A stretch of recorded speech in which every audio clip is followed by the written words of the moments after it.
Throughout this week on the Gospel of Mark and the beginning of our series on reimagining the church, and I want to say, I know some people apparently were confused about the use of that word reimagining, and the whole idea is just to get us to think about the church beyond our own cultural understanding and our own limited experience, but to go back to the books of the New Testament to see what we learn. And some people were surprised I started with Mark.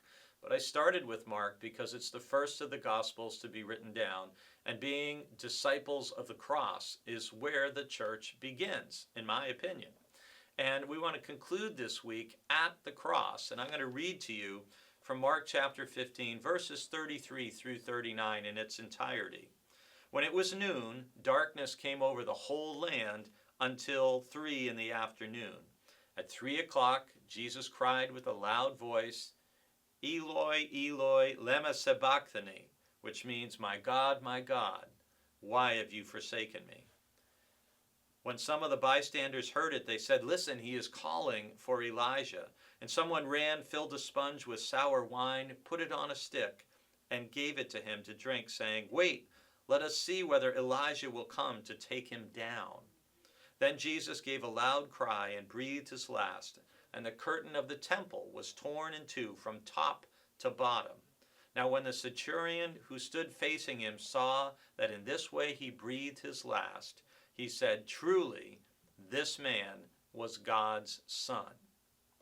The words of the centurion are the words that Mark hopes everyone who hears and reads his gospel will be able to make, that we will come to the same conclusion as this non-Jewish centurion, that truly Jesus was God's son.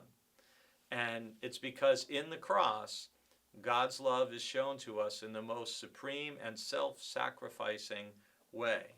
And Jesus is quoting in Mark, his last words from the cross are the words that begin Psalm 22, which is a lament. And while it begins with, my God, why have you forsaken me? It ends up on a note of belief and faith and deliverance and believing that God will save, which we see 3 days later with Jesus. So as we end this week with Mark, I just want to encourage you to think about how being a part of the church in Mark's community is to be part of this alternative community of disciples of the cross, of those who willingly embrace a path of sacrifice and suffering, and who swim against the cultural tide that is flowing against us, because we choose Jesus as the Messiah, and we choose to live our lives as he did, following his example. This is one way we're called to be the church.